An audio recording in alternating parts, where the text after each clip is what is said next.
Alors, mesdames et messieurs, messieurs les modérateurs, bonjour à tous. Je suis très heureux de vous parler des effets thérapeutiques potentiels des cellules souches dans le SDRA, dans un futur plus ou moins proche. Alors, je n'ai pas de conflit d'intérêt. Donc, la problématique que l'on a tous dans le SDRA, c'est que, bien sûr, hormis toutes ces thérapeutiques mécaniques ventilatoires qui ont démontré un impact favorable et bénéfique sur le devenir de nos patients, eh bien tout ce qui est pharmacologique, hormis les corticoïdes, mais tout ce qui est pharmacologique en termes d'immunomodulateurs n'ont pas démontré de bénéfices en termes de mortalité chez nos patients. Alors pourquoi? Alors c'est le cas des anti-TNF-alpha, des anti-CD14, des anti-IL-8, probablement parce que les voies d'inflammation qui sont impliquées dans la physiopathologie du SDRA sont extrêmement complexes, elles sont multiples, et qu'il est probablement pas possible de s'attaquer à une seule de ces voies et d'attaquer le problème par l'inhibition d'une seule de ces voies. Alors en plus, il y a d'autres voies de signalisation qui sont impliquées dans la physiopathologie du SDRA. Il y a notamment l'apoptose, le stress oxydatif et la déplétion massive en ATP, donc des dysfonctions métabolomiques des cellules clés de l'unité alvéolo-capillaire. Et donc ça aussi, il faut s'intéresser. Alors dans l'idéal, il faudrait un acteur qui agisse sur à la fois l'immunomodulation et toutes ces voies de signalisation. Un acteur intelligent qui puisse s'adapter à son environnement avec éventuellement un noyau, donc peut-être une cellule. Et il se trouve que les cellules souches, notamment stromales ou mésenchymateuses, donc dans la suite de l'exposé, je les appellerai CSM, eh bien, elles ont démontré dans énormément d'études, plus de centaines de modèles expérimentaux animaux, elles ont démontré plusieurs activités thérapeutiques en termes notamment d'immunomodulation. Elles vont notamment interagir avec toutes les cellules clés, les monocytes macrophages, les polynucléaires neutrophiles, les lymphocytes, par le biais de la sécrétion d'une palette très très large de cytokines immunomodulatrices comme l'IL-10, l'IL-1RA, le TGF-bêta ou encore le TSG6, aussi des lipides, des médiateurs lipidiques comme la lipoxyne A4. Elles vont être capables d'avoir un effet vraiment bactéricide puisqu'elles sécrètent en grande quantité des molécules antibactériennes comme la LL37 mais la lipocaline également. Elles sont capables de rétablir la clairance alvéolaire puisqu'elles vont interagir très fortement avec les cellules épithéliales, notamment par la sécrétion de grandes quantités de facteurs de croissance kératinocytaire. Elles sont capables également de rétablir à un certain niveau la perméabilité alvéolo-capillaire aux protéines, notamment à l'albumine, en agissant avec un rôle protecteur sur l'endothélium via notamment la sécrétion d'angiopoïétine 1. Enfin, elles ont une activité anti-ischémie-reperfusion avec notamment un effet anti-stress oxydatif et un rôle pro-régénératif via la sécrétion aussi de grandes quantités de facteurs de croissance et également de protéines qui vont aller inhiber les voies de l'apoptose. Alors, qu'est-ce que c'est exactement ces cellules? Où est-ce qu'elles se trouvent dans notre schéma des cellules souches? Donc on connaît tous les cellules souches embryonnaires, les célèbres cellules ES, qui sont assez fantastiques puisqu'elles sont capables jusqu'à J5 de développement de donner un individu complet. Ensuite, il y a les cellules souches chorioniques, qu'on a à partir de J5, qui nous donnent la plupart des tissus de notre organisme. Et nous, on va s'intéresser en fait aux cellules souches adultes, parmi lesquelles figurent les CSM. Je ne parlerai pas des cellules souches hématopoïétiques ni des progéniteurs endothéliaux qui sont beaucoup plus, expérimentaux dans le SDRA, qui sont moins prometteurs en tout cas. Alors les sources principales qu'on va voir dans les études que je vais vous présenter, eh bien les sources de ces CSM, c'est principalement la moelle osseuse et le tissu adipeux pour la plupart des études. C'est vraiment là qu'on les trouve en énorme quantité. On va devoir les trier, bien sûr, les isoler. Il y a également les CSM qui proviennent de sang de cordon ombilical qui sont prélevés à la naissance. Alors, on a quand même du recul clinique sur ces CSM puisqu'elles ont l'AMM dans certains pays, dans certaines affections chez donc l'être humain, notamment dans la GVH pédiatrique en prévention au Canada, dans l'arthrose en Corée ou alors dans les lésions cornéennes depuis récemment en France. On a aussi le recul clinique sur plusieurs études de phase 2 qui ont lieu depuis 5-10 ans en médecine interne, mais également en rhumatologie ou en neurologie ou en endocrinologie dans le diabète par exemple. Alors ces cellules ont été un petit peu les cellules miracles des années 2000 puisque par exemple, en médecine régénérative, elles ont démontré un tropisme et une capacité à se greffer, à faire du tissu. Par exemple, vous voyez ce modèle de perte osseuse chez le mouton. Dans le groupe contrôle, on avait injecté des fibroblastes et dans le groupe traitement, eh bien, c'était des CSM. Vous voyez que 4 mois après, dans le groupe CSM, eh bien, l'os s'est reconstitué. Donc on s'est dit c'est fantastique, ces cellules-là, elles ont une capacité de se transplanter au niveau de l'organe qui est dysfonctionnant.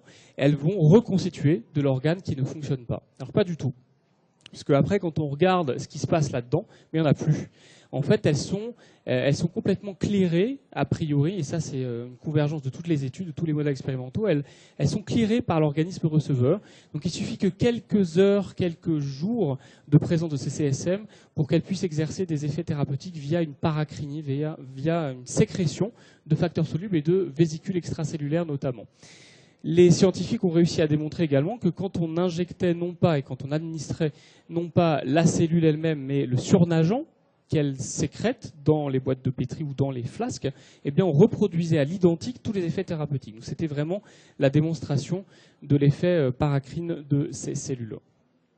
Dans le SDRA, ce qui nous intéresse aujourd'hui, il y a plus d'une centaine de modèles expérimentaux qui ont été colligés dans pas mal de revues de la littérature. Celle-ci, par exemple, vous montre que la posologie moyenne variait de 20 à 30 millions de cellules par kilogramme d'animaux. C'était pour la plupart des rongeurs, par voie intratrachéale ou intraveineuse. Et en moyenne, elles étaient injectées ou administrées par voie intratrachéale à H6 de la lésion de l'agression pulmonaire, direct ou indirect. Dans une méta-analyse récente de 2016, vous voyez qu'il y a un effet thérapeutique très important de ces modèles expérimentaux, avec évidemment à prendre avec des pincettes, puisque comme vous le savez, il y a un biais de publication qui est très important en biologie. On publie beaucoup les modèles qui marchent et pas beaucoup ceux qui ne marchent pas. Néanmoins, ça a pu vraiment consolider les dossiers en ce qui concerne les dossiers de translation vers la pathologie humaine. Nous, on va voir surtout, je vais vous présenter d'abord les 3 études principales dont on a déjà les résultats et qui sont publiées actuellement, et on discutera après des études qui sont en cours. Alors, l'étude de Simonson, c'est une étude de 2 case reports, hein, donc c'est très expérimental, mais comme vous allez le voir, ils ont inclus des patients qui présentaient des SDRA sévères, puisque le P sur F est vraiment très très altéré, et ce sont des patients qui d'ailleurs requéraient la mise en place d'une ECMO véno-veineuse. Le premier patient, comme vous voyez, a une évolution favorable sur 2 mois. Il a eu une ECMO implantée ici, puis les CSM ont été injectés par voie intraveineuse à 2 millions par kilo ici. Vous voyez un effet très positif sur la compliance, sur le VT qui a pu être augmenté. Et puis finalement, une évolution radiologique favorable avec une explantation de l'ECMO et surtout pas de mauvaise tolérance en termes hémodynamiques et respiratoires. Pas de majoration de l'hypoxémie, mais plutôt une évolution correcte. Pour le deuxième patient, là, un cas aussi similaire d'évolution favorable, beaucoup plus rapide, scanographique en 3 semaines. Vous voyez que les CSM sont injectés à ce niveau-là. Un effet sur la compliance et sur l'augmentation du VT. Peut-être un effet sur la levée de la thrombopénie, mais bon, il n'y a pas de groupe contrôle, hein, donc on ne peut pas savoir si c'est les CSM. En tout cas, là encore, chez ce patient-là, une très bonne tolérance, et ce n'était pas gagné d'injecter des cellules chez un patient très hypoxémique. Donc là, a priori, c'était plutôt sans problème. L'étude START de Michael Mattei a débuté il y a maintenant 3 ans aux États-Unis, à San Francisco. Elle a visé vraiment un objectif de sécurité d'emploi. Et donc vous voyez qu'ils ont inclus des patients présentant un SDRA avec un P sur F inférieur à 200 qui survenaient dans les 24 premières heures. En tout cas, dans les 24 premières heures, il fallait qu'on ait tous les arguments cliniques pour diagnostiquer un SDRA. Les critères d'exclusion sont assez stricts puisque tous les SDRA d'évolution au-delà de 96 heures étaient exclus. Les patients qui avaient un cancer actif, les CHILD supérieurs à 12, les BPCO avec une CAPNI supérieure à 50 en chronique et le contexte traumatologique empêchait d'inclure le patient dans l'étude, donc des patients quand même hautement sélectionnés. Ils avaient prévu en amont des critères préspécifiés de mauvaise tolérance de l'injection de ces CSM, mauvaise tolérance hémodynamique, mais également au niveau de l'hématose et au niveau cardiovasculaire, puisque tous les arrêts cardiovasculaires, les arrêts cardio-circulatoires qui survenaient jusqu'à 24 heures après l'injection de ces cellules étaient potentiellement imputables à l'injection des cellules. Vous voyez qu'ils ont inclus 9 patients 3 patients par groupe, il n'y avait pas de groupe contrôle, mais 3 patients à 1 million, 3 patients à 5 millions, puis 3 patients à 10 millions par kilo. C'était vraiment une étude de sécurité d'emploi avec dose croissante. Et vous voyez que les P sur F s'étalent entre 100 et 190 et que les étiologies principales des SDRA dans cette étude étaient une origine infectieuse. Zéro problème en termes d'hémodynamique et de répercussions respiratoires, pas de désaturation, pas de problème d'HTAP par exemple, avec une tendance à la baisse du score de l'IS et un petit peu du SOFA à J3, ce n'était pas du tout significatif, mais en tout cas une tolérance qui était globalement correcte. Il y a 3 effets secondaires graves, mais qui n'ont pas été déterminés comme imputables par le collège d'experts à l'administration de CSM. Néanmoins, je vous montre un petit focus sur le patient 3 qui, au niveau du scanner AJ0, a démontré des embolies multisystémiques, hépatospléniques, rénales et neurologiques quand même. L'IRM a daté ces événements emboliques précédents, antérieurs à l'injection de CSM. Ça n'a pas été retenu comme imputable. Donc leur conclusion, c'est de dire que c'est très bien toléré, qu'il n'y a pas d'effet secondaire jusqu'à 6 mois, parce que cette étude quand même regardait les patients jusqu'à 6 mois d'évolution. L'étude de phase 2 est en cours d'inclusion.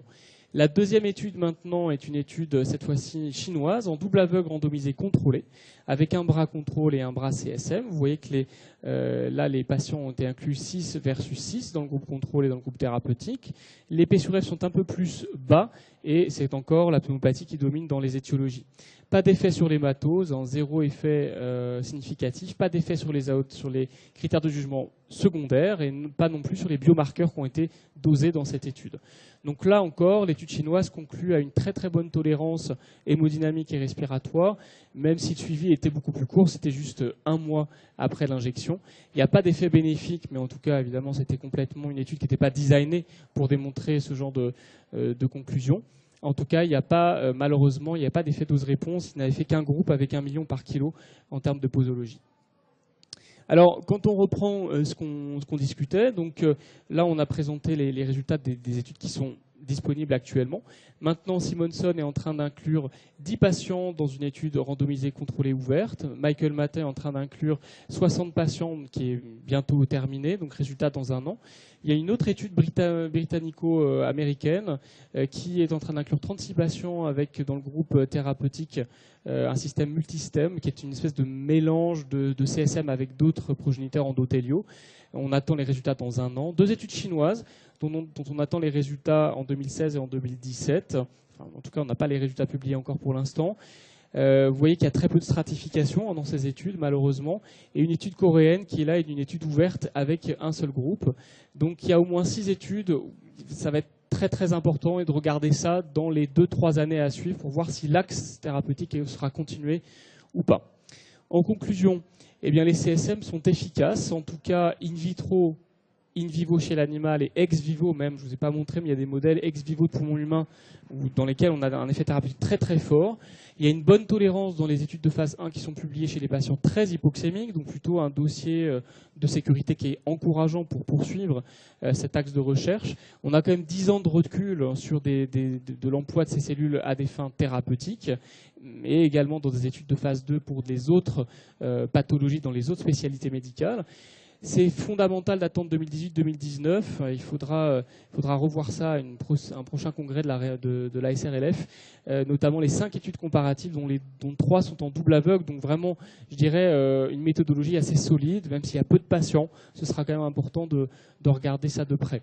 Alors, il y a la question, on vient d'en discuter. C'est vraiment ça quelque chose, il faut être très vigilant. Est-ce qu'on n'est pas en train finalement de recommencer à réinclure des patients tout venant en mélangeant tous les endotypes? Et est-ce qu'on n'est pas en train de se risquer d'avoir des résultats négatifs à cause de ce bruit de fond, de cette hétérogénéité du syndrome? C'est une grande question à laquelle il faut réfléchir. Mais on a des cartes à jouer sur l'exploitation du sécrétome de ces cellules, avec notamment actuellement en plein essor les vésicules extracellulaires qui sont vraiment en développement préclinique, un peu plus antérieur, on va dire un peu plus en amont. Mais on a beaucoup d'espoir là-dessus. Donc voilà, les CSM, c'est loin d'être terminé. Merci de votre attention.